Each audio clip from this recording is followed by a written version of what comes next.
The Lions are expected to win 6.5 games this season. Should we bet them to win more or less than 6.5 games in 2020? The answer is coming up in this video. I'm Professor MJ, a university statistics professor from Canada, and I'm here to help you grow your bankroll. After firing Jim Caldwell following a 9-7 record in 2017, the Lions posted a 6-10 record under Matt Patricia in his first year as a head coach. And things got even worse last year with a 3-12-1 record. So this is a critical year for Patricia. If he does not right the ship, he may be gone sooner rather than later. Alright, let's now do a breakdown of each offensive position. Let's start with quarterbacks. Man, I really feel bad for Matthew Stafford. He has to be one of the best quarterbacks that has never won a single postseason game. He's 0-3 in the playoffs, and he has played for many terrible teams in Detroit. He had yet another good season last year. He finished as the 8th best QB in the league according to Pro Football Focus rankings. He missed half the season due to injuries, but he still threw 19 TD passes versus just 5 picks. Prior to last year, he had not missed a single start in 8 straight years, which is remarkable. He's a very tough and durable guy. David Blau and Jeff Driscoll did not do well in Stafford's absence. And that's one of the reasons why the Lions let Driscoll go, while acquiring backup QB Chase Daniels from the Bears. I was really stunned to realize that after spending 10 years in the NFL, Daniels has thrown just 7 TD passes and 5 interceptions, most of them happening in 2018 and 2019. He received decent grades from PFF, and he appears to be a significant upgrade over Blau and Driscoll. Let's move on to the running back position. I like what I've seen from Kerryon Johnson over his first 2 seasons in the NFL. In each of those years, he was on pace to be close to a 1,000 rushing yard season, but his pro career has been marred by injuries thus far. Beyond the stats, I thought he passed the eye test. Upon seeing him play in several games, he looked like a good running back to me. In his 3rd year, his main goal will be to prove he can play a full season. Johnson received a 66.7 grade from PFF.com, which put him in the number 37 spot out of 58 running backs. And I believe he can make a nice jump in 2020. Bo Scarborough finally saw some action last year. He did okay, but his main limitation is in the passing game, as he's not much of a receiver. He's still a decent weapon to have when running between the tackles because of his big frame. J.D. McKissic is the opposite of Scarborough. He is undersized and he's very good out of the backfield as a catcher. He still managed to post a lofty 5.4 yards per rush average, while catching 34 balls. However, he left for Washington. Considering Detroit's backfield was already crowded, selecting DeAndre Swift in the 2nd round was a puzzling move. It probably means the Lions will go with a committee approach, with Johnson and Swift being the running back 1A and 1B. Swift is a smart running back who has good vision and runs with patience. He understands and evaluates block timing very well. He's also pretty good out of the backfield. He caught many passes in college, and he was tagged with just 3 drops across 73 receptions. Let's move on to the wide receiver position. Can you believe Kenny Golladay's salary was under $1 million last year? What an astonishing bargain for the Lions! Golladay solidified his position as one of the top wideouts in the league by racking up a second consecutive 1,000 receiving yard season. He also doubled his TD production by catching 11 TD passes versus 5 the year before. He has a great combination of size and athleticism, which allows him to stretch the field and also make contested catches in traffic. His numbers have the potential to increase even more, especially if Stafford can make it through the whole season, and also considering Golladay is just 26 years old. Now, Marvin Jones caught 62 passes for 779 yards and 9 TDs, despite missing 3 games. He has been a steady producer in the league in his career, both with the Bengals and now with the Lions. He is a reliable guy. As for Danny Amendola, he's never been a top guy in the league. His career best is only 689 receiving yards, and that was back in 2010. However, having him as your number 3 guy is a nice luxury. The main concern pertains to his age, as he is now 34 years old. His level of play has not deteriorated yet, but we should keep a close eye on the situation. The team added even more depth by signing a younger guy, Geronimo Allison. The former Packer showed flashes during an injury-shortened 2018 season, but he really fell flat last year by catching just 34 passes, despite the number 2 role being wide open in Green Bay last year. He received really poor grades last year from Pro Football Focus, as he finished in the number 111 spot out of 122 qualifiers at wide receiver. Was TJ Hawkinson rookie season a success? Well, the jury is still out on that one. Everyone got overly excited over his first career game, where he caught 6 passes for 131 yards and 1 TD.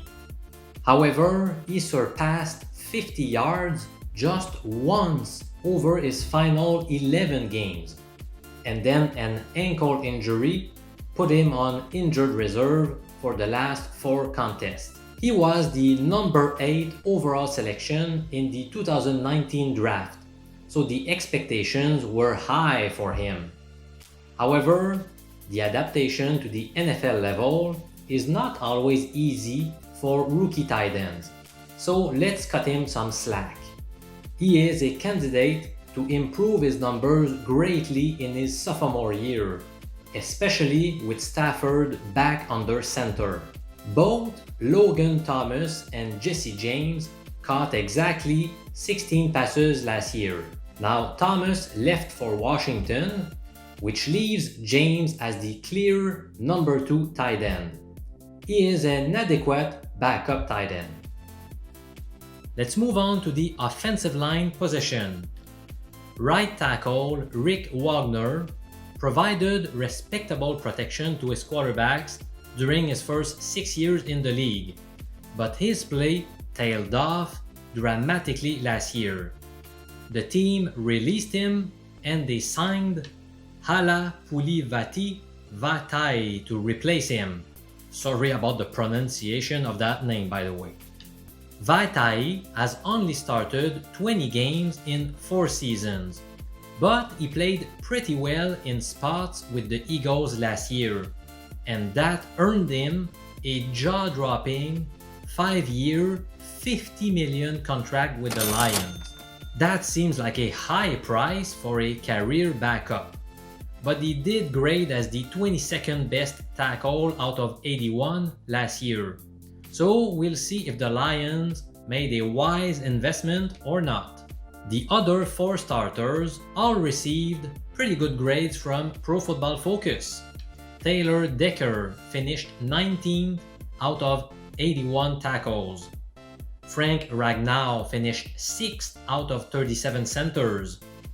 Graham Glasgow finished 12th out of 81 guards. And finally, Joe Dahl finished 27th out of 81 guards. And yet, the team finished below average in terms of sacks allowed, as they finished 19th out of 32. The bad news is Detroit lost Glasgow via free agency. He left for the Denver Broncos. He has obtained PFF grades above 70 in each of his past 3 seasons. His replacement is unlikely to match this performance. One potential replacement is 3rd rounder Jonah Jackson. He needs to improve as a run blocker, as he tends to struggle sustaining blocks. On the other hand, he's more comfortable in passing situations, and he's pretty good at processing blitzes. Alright, so let's now recap the 2020 outlook for the Detroit Lions offense. Last year, they scored the 18th most points in the league. In my opinion, that output is much more likely to go up than down. We notice a potential upgrade at all positions except on the offensive line. At quarterback, having Stafford back is obviously a big boost. And also, Chase Daniel is a better backup than the Blau-Driscoll duo. At running back, Kerryon Johnson missed half the season. He also now has 2 years of experience under his belt and is now ready to explode. And rookie DeAndre Swift offers a potential deadly weapon. Adding Geronimo Allison to an already talented wide receiver group won't hurt.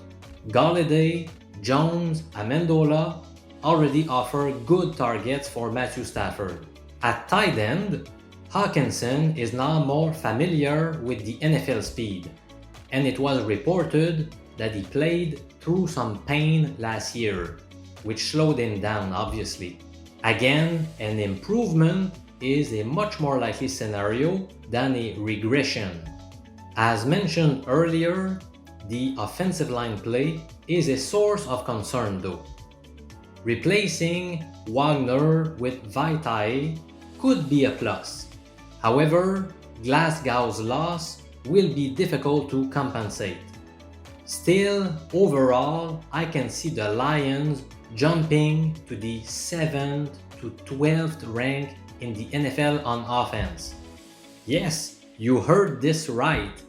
I'm saying they might have the 7th best offense in the NFL. I know this is a bold statement, but I'm going to stick to it. They have a very talented and underrated group with nice depth at every position. Let's now move on to the 2020 outlook on defense for the Lions. Now this time, I'm not going to go over the position by position breakdown. If you want all details, I invite you to go to my website, professormj.com, to read my full team preview. Now there's been a lot of shuffling with this unit during the offseason. The biggest acquisitions are Danny Shelton, Nick Williams, Jamie Collins, Desmond Trufant, Duron Harmon, as well as the number 3 overall pick, cornerback Jeffrey Okudah from Ohio State. And the biggest losses are Damon Harrison, Ashawn Robinson, Devin Kennard, Darius Slay, and Rashaan Melvin. Now my own assessment of those moves is a moderate upgrade. However, I value continuity as a key factor in the NFL. Knowing how your teammates are going to react in game time situations is very important, especially in a fast sport like the NFL. Considering the impact of COVID-19 on off-season preparation, having numerous new faces will likely penalize offenses and defenses even more this year. Detroit's defense finished 26th in terms of points allowed last year. They will remain the team's Achilles heel in 2020, but an improvement is doable. Yes, it's now time to answer the critical question of whether to bet the Lions to win more or less than 6.5 games this year. Now, in case you have not watched any of my other team previews, let me summarize quickly how I plan to answer that question. Well, first, I used betonline.ag's point spreads on all 2020 regular season games. There are 256 games actually. Now, I converted those point spreads into win probabilities. And then I used a statistical software called R to simulate each of the 256 regular season games. By doing so, I came up with final standings for one simulated year. And then I went crazy by simulating 1 million seasons. And all that was left to do was count the number of times the Lions won more than 6.5 games or less than 6.5 games. And here are the results.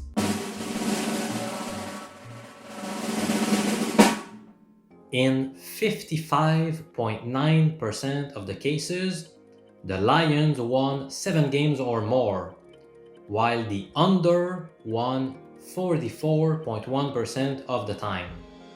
Now, I took a look at the odds from 13 well-known online sportsbooks back in May 18. Now, the very best odds I found on the over was minus 125.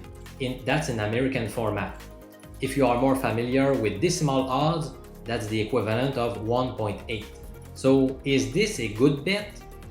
Well, based on the fact that we have a 55.9% chance of winning a over bet and that the odds that we're getting are minus 125, the return on investment, the ROI on this play is plus 0.6%, which is pretty insignificant.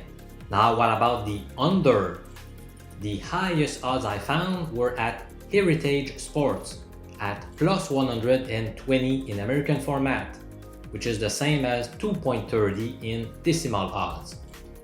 Now, based on the fact that we have a 44.1% chance of winning this play, the ROI is plus 1.4%, which again is pretty insignificant.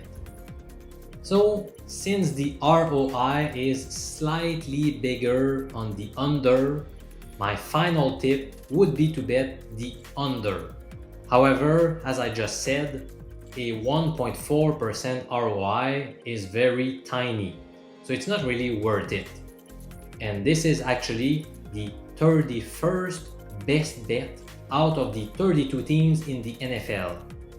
Now, obviously, the lines are likely to move until the season starts. And also, you may be playing at a sportsbook that has odds that are even better than the ones I just told you about. So I'm going to give you some very specific tips. If you want to bet the over, I would do so only if you get odds that are minus 110 or better. That's the equivalent of 1.91 in decimal format, by the way. And I would play the under if the odds are plus 150 or higher.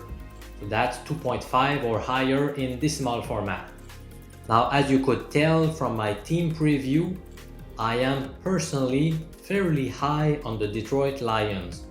So I would really prefer to bet the over than the under in this case. Now come back tomorrow because I will be talking about the team whose ROI is 30th in the league, the New Orleans Saints. Now, a quick reminder that the top 10 picks are being sold in a special package. Now, you can find the link below. And it also comes with many extras.